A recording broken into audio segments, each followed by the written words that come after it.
Welcome everybody to an episode of World 1-1 Podcast. This week we're doing something a little bit different. We're all hanging out here in the pre-stream for the Game Awards.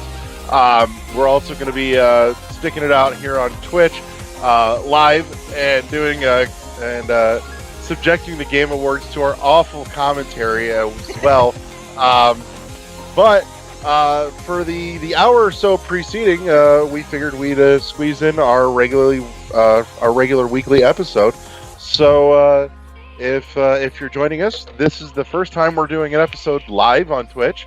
So this is new and exciting. We'll see what happens. Actually, that reminds me, Kathy, you're kind of running the back end there. You have access to the Facebook page. Can you put something on the stick something on the Facebook? Yeah, if you don't mind putting something on the Twitter. I can do that. There you go. So I've got to figure out how to do that actually, but oh my God! All you have to do is go to the Twitter and put in "we're live" and then put in twitch.tv/World11 Podcast. There you go. Hey, yeah, there it is. Copy. All right, we'll find the Twitter page. Well, I'm used to it usually just giving me the thing from the dashboard straight to my phone, the link. Yeah. So, force of habit. But, oof. And the wine is starting to kick in. By the time this podcast is over, I will have finished this whole bottle of wine. I promise you. That is my goal. I know it's a lofty one, but I aim to succeed. Please do, for my sanity, because since I can't partake, all I get is my lovely Coca-Cola, and that ain't gonna do shit. There we go. That is definitely not enough. It'll keep me awake at least. All right.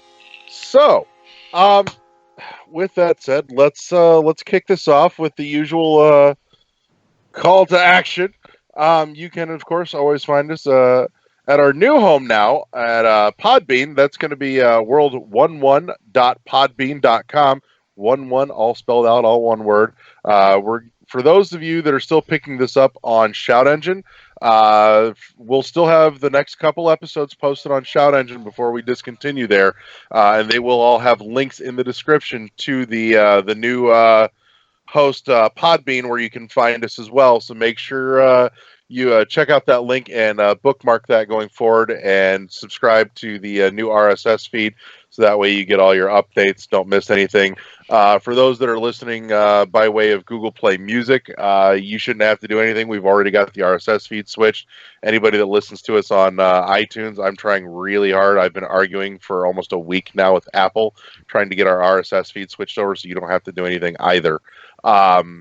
If we find out it's going to be too much of a hassle, we will let you know before I basically kill the old listing and start a new one with the correct RSS feed going forward that'll still have the entire back catalog for your enjoyment and convenience. You can, of course, also check out the Under Construction YouTube channel, and we are live right now on the Twitch channel that Kathy's been working hard on for us. Choose your fighter! Joining me this week is Dylan Drinky Pants Roberts. I'll take it. And Kathy, up a Twitch stream without a paddle, Jason. Yeah, okay, whatever. Hi! So, and I am, of course, your host, Larry the Bearded Wonder. So, let's get into the usual shtick here. Oh my gosh! Video games. Dylan, what the fuck have you been playing? Well, mostly I have been playing Civ 6 on the Switch because Civ on the Go is great. I've been playing a shit ton of Forza with my brother, Forza Horizon 4, which that game is a sleeper for like racing fans. Like, especially now that Xbox is integrated with PC. If you can pick that game up and you like racing games, pick it up. It's worth the money, every cent. Like, it's just awesome, especially like the seamless co-op if you play with friends that have the game. Like, it's drop in, drop out, play what you want, do what you want. There's hundreds and hundreds of cars. Like, it's just awesome.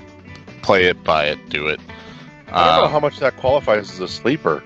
That's a marquee title for Microsoft. For Xbox, yeah, for sure. But and even in racing too, since Gran Turismo has kind of fallen by the wayside, especially with the fact that Microsoft is getting a new Forza out every year. You get a Gran Turismo like once every 5, maybe. I kind of think like sleeper in the sense that most people don't have Xboxes. They definitely don't own the lion's share of households. But almost a lot of people have got it's PC. Nothing, I say their install base isn't necessarily anything to sneeze at either, though. Right. It's just the game is definitely worth. I've been sleeping on Forza for a long time. I'm just starting to get into it. Racing games. I've always been more of a grid or dirt guy, like the Dirt series or the Grid series, but Forza is definitely this beautiful blend of simulation meets arcade. So, right. That's pretty much what I've been playing. I've been playing a few indies. Like I picked up this game called I don't want to butcher it. I think it's Grey Dawn on PC. Grim Dawn on PC, which is kind of a Diablo 2 love letter. Okay. Did you get big into Torchlight as well? I did. Yeah. Torchlight was great. Torchlight's a little bit too toony for me, personally. I like the grit of Diablo, but Diablo 3 was really mainstream. Diablo 2's like kind of where it was at, and with them not remaking Diablo 2, I'm sure they will eventually, but Grim Dawn is kind of a sweet little love letter to it. Right on. So here's a question for you, because I know you said you've been digging into Civ on the Switch. My question is, how does it hold up in terms of the port? It's actually great. Like, there's definitely it takes a little bit of getting used to, especially as a PC player. I don't really play. I know Civ is on iPad. The iPad Apple Store, but I never played it on that. So it's not the controls. Once you get used to them, are really good. I like that they included touchscreen integration with that, so you can use buttons as needed, but you can also drag and drop, do whatever the hell you need to do on the touch screen as well. So I wouldn't say it's perfect like 1-to-1. It's definitely a very, very good port. Like, totally worth the $60 if you're a Civ fan and you want to play Civ on the go. Okay. So do you think we'll see more of the series then on Switch going forward? I certainly hope so. I'd like to see it. Honestly, I hope they get the expansions on the Switch. They just announced a new expansion for PC, which is going to introduce like a lot of cool shit, natural disasters, a World Congress, which is coming back from 5. I hope that comes all over to Switch, because right now they don't even have the first expansion on Switch. They don't have Rise and Fall, which I'm hoping that all comes over to Switch. Okay. Right on. And Kathy, what have you been playing this last week? Let's see. I got back into Hollow Knight and trying very hard not to go and look at a walkthrough to get me through the game. I'm really trying to go at it blind, but usually I don't like doing that, but this one I'm willing to go blind, although it does make it hard. There's times where I'll get into the game and I just like forget it and I'll stop, but then I'll go back and play like for 4 or 5 hours straight. So the thing that keeps me going is the music, obviously, and the gameplay, and I love the character, and I love the battles and everything. I really don't know if I'm doing everything right, because I feel like I'm missing stuff, but I also am looking at it from, if I can't access an area, I know I don't have what I need, so I know there's something I'm missing, so I just keep exploring. So that's been fun. And then,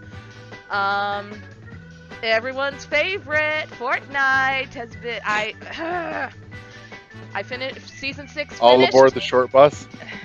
Not That gonna was say funny. That's not, yeah, that's not, All right. Not so, gonna say that since we're like, no, Season 6 ended, Season 7 has started, and I'm loving Season 7. I hated Season 6, loving Season 7, so... Yeah. So for our listeners, real quick, we keep a group chat going between the 5 of us on Facebook, and I was at Walmart today, and they had a big, huge like Fortnite display, and it was like multiple pallets big cardboard battle bus, It was fucking and sweet. don't get me wrong, it's a really fucking cool display. But I took a picture of it and I sent it to the group chat, and I'm like, "Hey, Kathy, your ride's here. # short bus." Yeah, I was sleeping at the time when you sent that, so I missed out on all of that. I was gonna say, if I had been awake, I would have probably responded. That's not the only thing that's short, but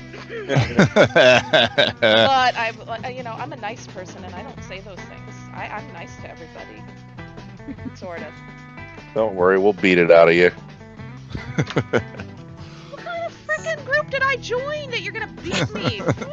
Just warning, I'm a fucking blue belt in Taekwondo, so y'all better watch it. I'll kick your ass. Oh shit. Big dick over here. Fuck yeah. I gotta have one to be with this group. As I'm slowly learning, week after week after week. Yeah, you'll get there. So No, I'll never get there because I'm the sweet. I know I was only picked to do this because I'm gonna be the eye candy for the group. Oh snap. Dylan, you've been replaced.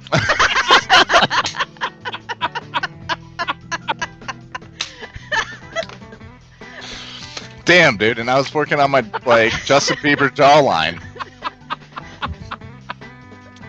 Fuck.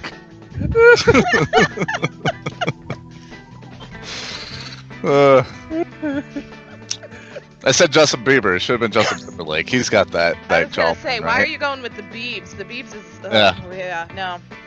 Pick somebody who's at least somewhat somewhat of a celebrity. Tolerable. Yeah. Yeah. But no, Yeah. that's pretty much it. I had to come home because I was on vacation last week, and that was hard not playing video games for that entire 10 days that I was gone. So when I got home, it was right back into Fortnite because I had to finish all the challenges for week 9, week 10. Yeah. But I got it done. I completed everything, and now I'm ready for Season 7. I'm so fucking excited. It looks so awesome. So tease me all you want. It's a great game. We will. We definitely will. It's better than That some of will the happen. other shit you guys are playing, so, So, I mean, I feel like Fortnite, like I said in chat earlier, like, while I give Fortnite a lot of shit, because that game is definitely not for me, I respect the hell out of the way they, really cater to their community. They put a lot of work in. They release updates consistently. I don't feel like their battle pass is trying to gouge players. Like, they're very, very, user friendly, Yeah. community friendly. I mean, yeah. Technically, Whereas- with the Battle Pass, you only have to buy it once. And then each season, as long as you don't spend the V-Bucks that you earn through that Battle Pass, you have enough to purchase the next season's Battle Pass. So really, all you have to do is drop $10 and you're good. Yeah, see, the shit like that's great. Whereas, Of course, while I that doesn't prefer work. the Black Ops Battle Royale mode, they hate my wallet. Like, they try to do everything they can to get money out of players. Like, their battle pass is $20. You get 2 skins for a gun, 1 skin you get automatically, and then you have to reach level 200 to get the second skin. which is horseshit. Like, fuck That you. is Uninstall. I'm not playing your bullshit. I'm not grinding. If I wanted to grind, I'd go play Destiny. Or get back on WoW, which I still pay for. So. Yeah, well, but Fortnite definitely will make you spend money. I just dropped $30 just to get us. I can't believe I did it. Just to get an exclusive skin because I just wanted the pickaxe. Hey, So. you know, like, but I you know, put that's way not too much fucking money into that game. I'll tell you that much. the thing is though is they're not trying to gouge you. Like they are being consumer friendly and hey, if you want to spend the money, right? If you want to spend money, here's the thing. But like you don't the have grind to. Isn't insane to get to there. Like people that play Fortnite are gonna put in the time anyway. You know, and you don't have to play, 800 hours in a month to get your fucking pickaxe. You know. Well, depends. I think I put in more than that. But no, it is definitely, and I think it's definitely appealing to families, because that was when we were looking at the difference between Fortnite and PUBG, which one we were going to get. PUBG was just too realistic, whereas Fortnite's more that cartoony and you don't feel like you're actually killing people. Because there's right. It's also very stylized. It doesn't look super generic either. It's got a fucking personality at least. Oh yeah. It's very. It's being. It's walking to its own beat kind of thing. Mm-hmm. You know, the cell. I think it might be cell shaded, but I'm not 100% sure. But it's the art style is very nice. Like it kind of reminds me of Borderlands almost. It does. Mm-hmm. Yeah, but almost a little bit more cartoony than Borderlands. Borderlands still has some grit to it, which personally that's why has a rotoscoping look to it. Exactly, which is kind of why I don't care for Fortnite, and I fucking hate the building. Like that's never gonna be me. That's never gonna be me. I just want to shoot you in the face and watch you die. Okay, I don't want to have to. I want to shoot through 18 fucking wooden walls before I can kill you. It drives me insane. I hate it. I hate that game. Because you have no skills. Yeah, I don't. And I don't want to. Like, I just want to, like, catch you, like, trying to, like, get into a house. That's why I like, You can do that PUBG. in Fortnite. I'm telling you right now, there are so many different ways to play that game. I mean, that's the beauty of that one, is that you can. I've won without killing anyone. Yeah, I've definitely. I've done that, and that is hard to do in Fortnite. But I did it on mobile. Yeah. Even that was even weirder. The times I've played Fortnite, I've placed like in the top 3, and I don't build shit.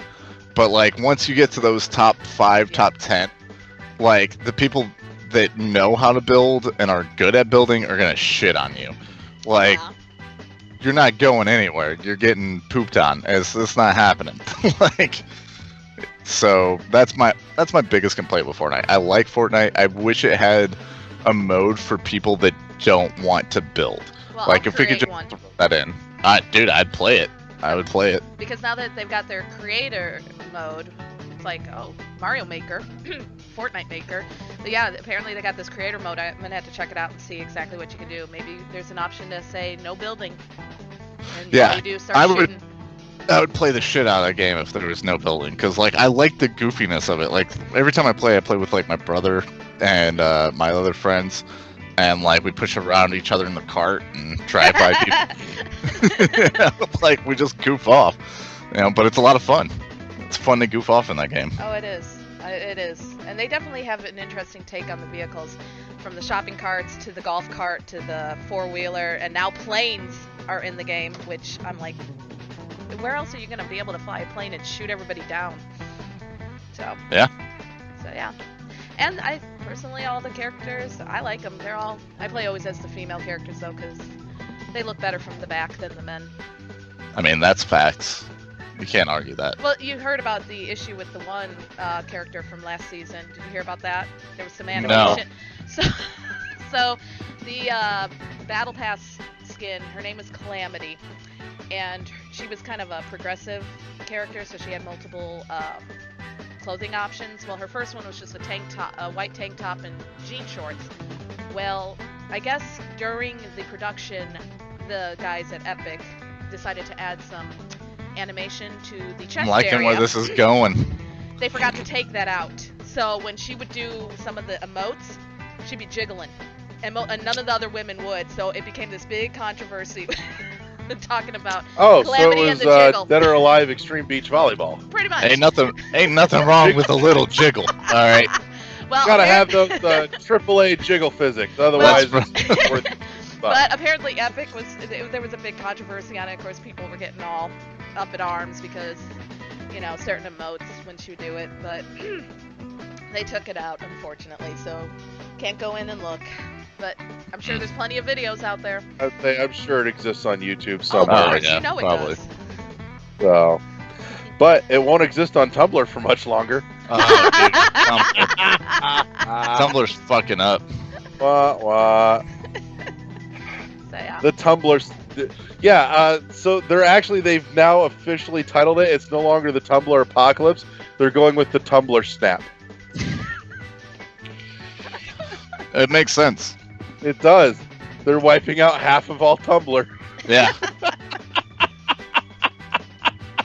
It's like, I don't know what Tumblr's thinking. It's such a bad idea, you know?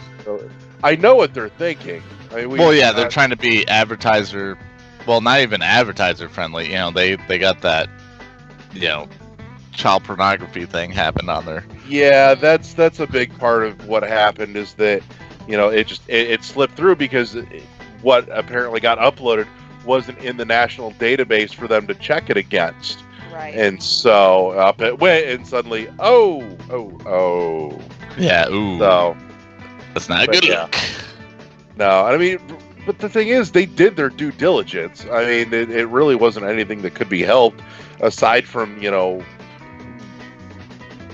saying the only other way that this could have been stopped is if there's a live person checking every piece of imagery that goes up, before it posts. And, well, let's look at YouTube. We know how well that works. Yeah.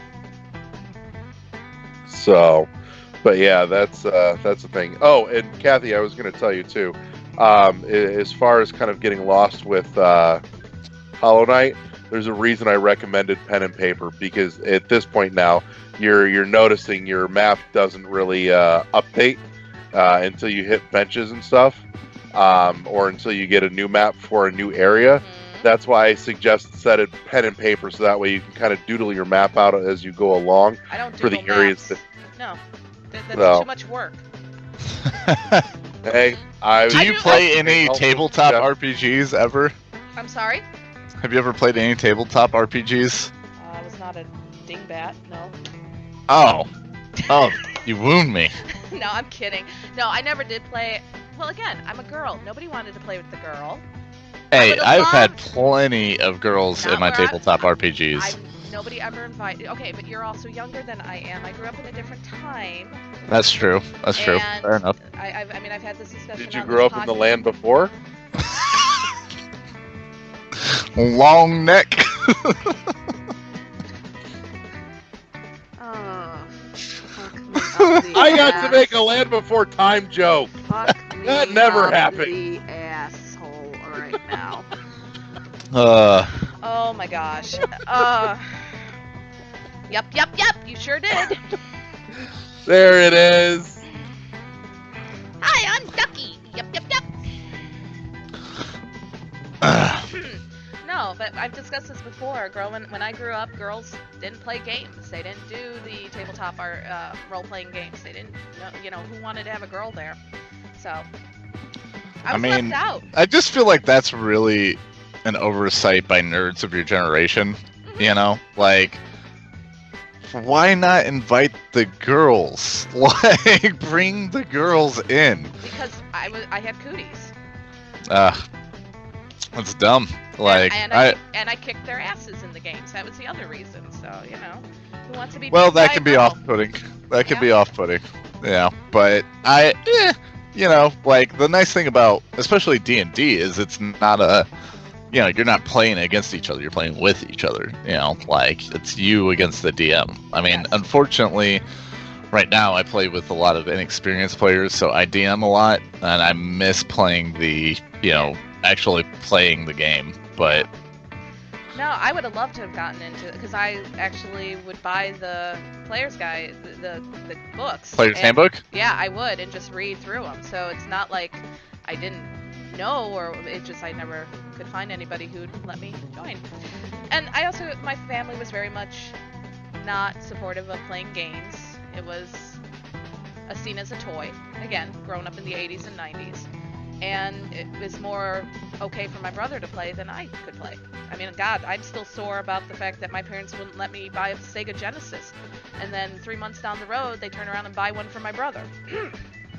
That was a fucking slap in the face. Yeah. So, yeah. That sucks. Yeah, I wanted to play Sonic. I mean, at least we've strived in in terrible sexism culture. I kind of feel like, though, without trying to get too political in the podcast, is like we've overdone it a bit. Like I don't think we've strived. We may have made some steps, but strive might be a stretch there. I think in some aspects we've strived, but yeah, I'm more inclined to agree with you as a general overall. We may have taken a couple of baby steps in the right direction. Yeah, if we strived, we wouldn't have had the word Gamergate. Oh yeah. Well, I mean that was years ago. What? But yeah. What did I miss? Except that's still dragging on. Yeah. I missed Still something. see the remnants of that shit. Gamergate stuff that started a few years back and just seems to continue to linger and won't fucking die because dumb shit is dumb. Yeah. Basically, Gamergate kind of was around the idea that. Will you give me more if you're gonna take some? Sorry, my wife's stealing my water. Hi, wife. If she brings back a bottle of wine, we're gonna call her Jesus. But Gamergate, for those that don't know, I mean, more or less goes around the idea that like games that feature women are just used to sexualize them. Oh, that. Yeah. Even No, though like no games like Tomb Raider exist and Overwatch, and there's like so many games where there's like strong female leads. Like but the one yeah. hopefully we're gonna Yeah, see tonight. okay. Oh yeah, Horizon Zero Dawn. That's another like fucking amazing game with a strong female lead. I love that game. Love it. So, but yeah, that's a thing. What was that? I said that's a thing though. It's still You a thing. That's the sad thing, actually. That shit's still dragging on.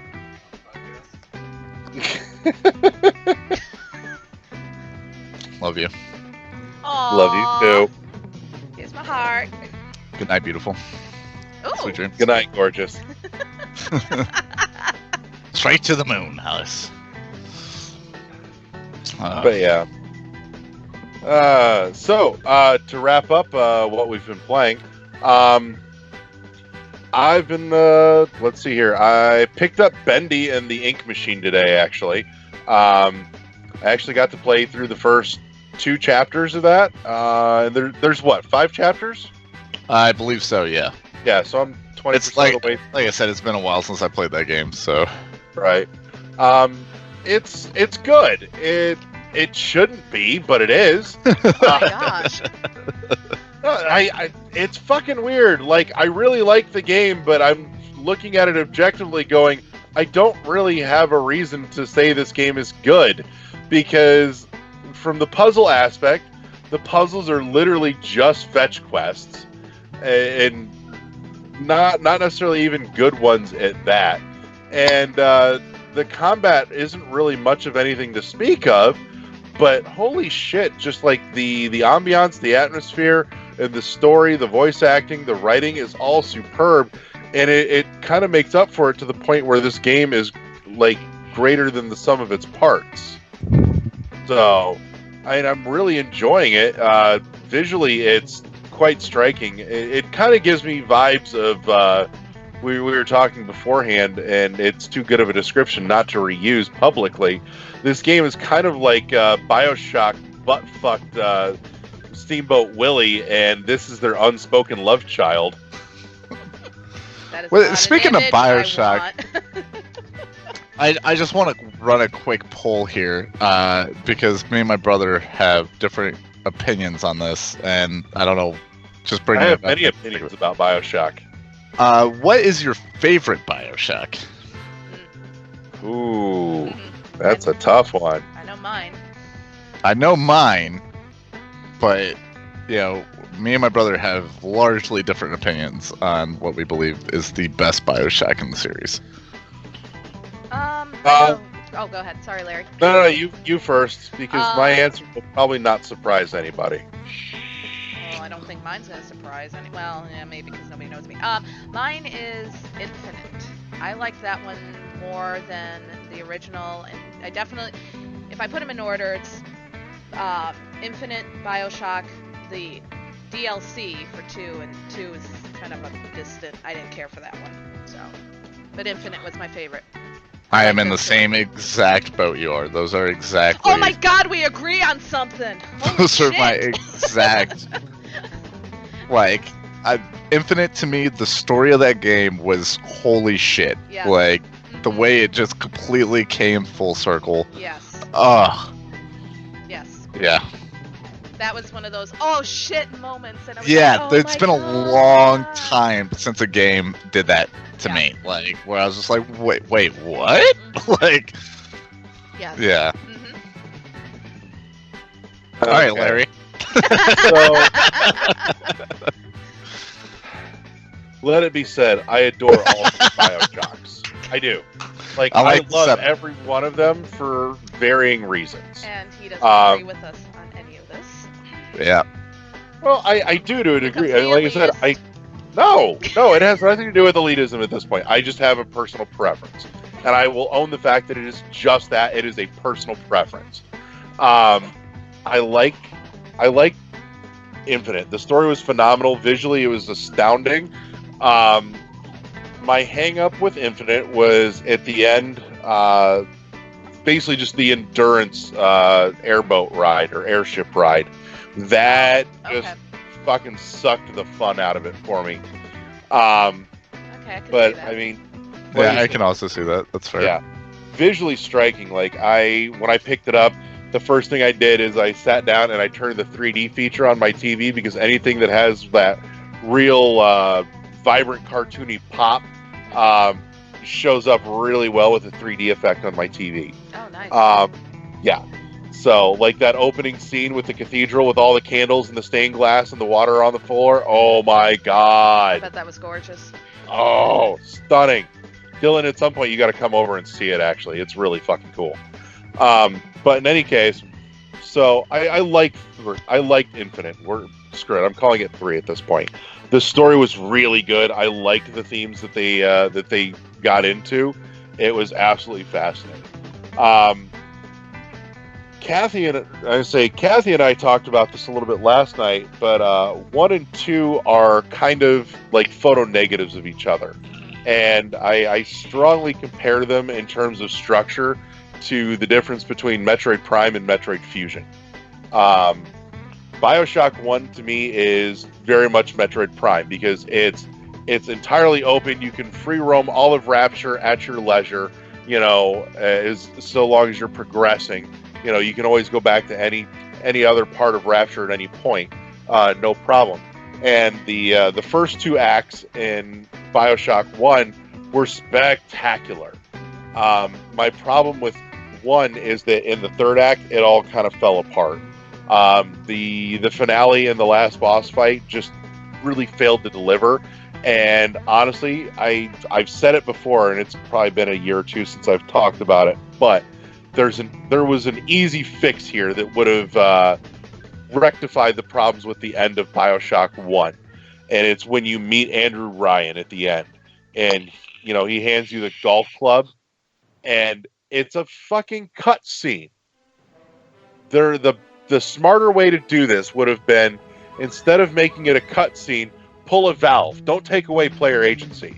Right. And, you know, put up like 2 button options where, you know, one's like, you know, hit him with the club and the other says put the club down.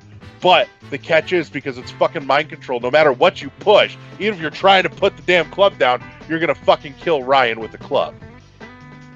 That would have been the trippier, better way to do it, to convey the whole mind control aspect of what was going on there. On to 2, though, and this is where I lean. I like 2, and this is why. I don't like the fact that 2 is very linear. There's no backtracking to previous sections. Once you leave a section, that's it. It's gone. Yeah. That part made me sad. But the first 2 acts in 2, like I said, are very opposite of BioShock 1 because they drip feed you just enough fucking story to keep you going. I mean, just enough. It's barely there to really keep you driving forward. But there is a little thread to follow at least. But the third act in BioShock 2 was fucking incredible. It came together so well. The big sister was awesome for one. And I'm sorry, even though it's part of the first act of BioShock 2, it was still one of the highlights. That scene where you walk into the like this big room and there's this huge glass fucking window and it's all, ocean floor outside, and the little sister just goes running along and punctures that window all along, like perforates it, and the whole thing shatters and the ocean just comes rushing in on you. Like, that was fucking awesome. Yeah. But the final act, though, when you get to play as the little sister and see the world of Rapture the way they see it, through their, like, infested eyes, and you finally understand why every time they see a corpse, they're like, "Look, Mr. Bubbles, an angel," and they're pointing to dead bodies. It's because that's what they see. They see angels, not dead people on the floor. They still see the idealized vision of Rapture before it went to shit, and that was awesome. That was a great turn, and I really, really loved it. But again, me saying that BioShock 2 is my favorite out of the bunch shouldn't surprise anybody, because for whatever reason, I tend to lean into black sheep games, the ones that get the least amount of love out of a series. And for some reason, those are the ones that resonate with me the most. I think a lot of it has to do with the fact that they're usually willing to try new things and experiment with a formula, rather than just be the same thing over and over again. And I really enjoy that fact. In some cases, it's just something about it in particular, even if it wasn't, the strongest in the series, and it wasn't particularly innovative, something in there usually clicks with me. We've had the argument that, like, the only Call of Duty game I ever really had any interest in playing was Infinite Warfare, which I know nobody seemed to like, but I did. So I respect it. But yeah, that's kind of it. Oh, no. Played some Dead Cells. I played something else. I fiddled around with Race the Sun a little bit more. I can't say I made any real progress on it, but I did fiddle with it. But yeah, that's what I've been playing. So, we got Game Awards getting ready to start here in about 10 minutes. So I'm going to say we're going to cut this short, and this is a good place to take a quick break, and we're going to settle in for an evening of heckling the Game Awards. So we've been promised 10 new announcements, or 10 announcements tonight at least, is what they've been touting online. We're all looking forward to seeing how far into the show we get before Kojima's dick ends up in Keely's mouth. Hey man, Kojima's the shit. Like, I'm not saying he's not. That man is beautifully insane. But again, for the last couple of years, we haven't made it through one of these yet without him sticking his dick in Keely's mouth. well, like, if anybody deserves to put their dick in mouse, all right, I feel like it's Kojima. Right? That dude got so fucked by Konami and still made some of the best games. I'm not even a stealth game person. Like I'm not either. He's got other stuff that he's done stealth. though that I really liked. In particular, he was Kojima Games, I believe, was behind Boktai actually on the Game Boy Advance. I never played it. I don't even know what that is. Dude, Boktai was this like top-down isometric vampire game where you play a vampire hunter and your weapons are all solar powered, and the game cartridge actually had like a sun sensor on it, and so you had to play outside to charge your fucking weapons. That's the shit that Kojima's amazing at. Like, I remember playing Metal Gear Solid, the first one, right? And then going to play Psycho Mantis. And, like, dude, that guy, I was just like, I was getting pissed. He, like, deflected everything. I was getting so fucking mad. I was I didn't have the strength because I was a little kid, but I was trying to break the controller. That's how angry I was. And then, like, Campbell comes on the fucking codex. He's like, beep, beep. He's like, try putting your controller in the other port. And I'm like, fucking what? Also, don't forget, everybody has to drink every time the Schick Hydro Man shows up. I drink all the time, so sure. So, but in any case, we're going to take a quick break, and we'll be back starting here in about 9 minutes now. The pre-award show stream is supposed to start, so I have no idea what the hell they're putting into it, but we'll find out. So, in that case, we'll see you guys back here in just a couple minutes. Don't go anywhere. We're going to leave the stream live, so enjoy.